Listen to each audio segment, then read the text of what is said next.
Huang Piao, or Pekuo as it's called locally by the Hmong people, is located at a narrow plateau with steep cliffs dropping into the valley below. The Qing plan had been for the two Qing armies from Hunan and Sichuan to work together in breaking the Hmong centers of resistance, then circle in towards each other, trapping any fleeing Hmong.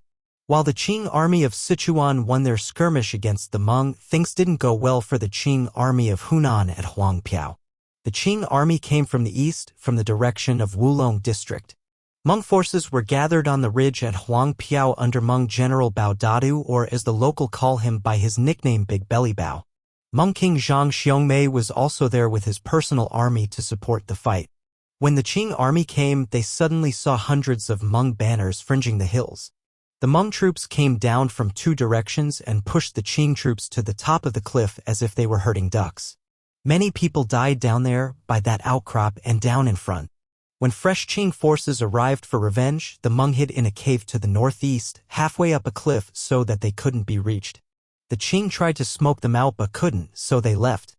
Qing General Shi Baodian, the head commander of the Qing Hunan army, was advised against trying to storm Huang Piao as it was well defended and the Qing supply lines were already stretched. But Qing General Long Weishan, a giant renowned for his bravery, laughed at General Shi's timidity, saying that the Hmong would be easy to beat and taking Huang Piao would be as simple as cutting bamboo with a sword. Won over by General Long Weishan's audacity, Qing head commander General Shi Baodian sent him off to Huang Piao with 3,000 troops. But then he had second thoughts and belatedly ordered additional 15,500 soldiers under three other Qing generals. General Su Yuanchun, General Deng Zihuan, and General Huang Ruinsong to follow General Long Weishan and ensure victory. Qing General Long Weishan reached Huang Piao on May 3, 1869, and attacked immediately. The Hmong sent a decoy party out to engage him, who then shammed defeat and ran away, luring the Qing onto the narrow plateau. Qing General Long Weishan fell for the bait just as Qing General Deng Zihuan and Qing General Huang Ruinsong joined him with reinforcements, while Qing General Su Yuanchun was in the rear. The Hmong were packed up the hillside and flanked the Qing several lines deep, firing cannon and rolling down rocks into their ranks. After the initial rout, Qing General Long Weishan's forces attempted to retreat, so the Hmong opened up a trail to the cliff top where the Qing were cornered and slaughtered. Qing General Long Weishan, Deng Zihuan, and Huang Ruinsong were killed and their forces thrown into confusion.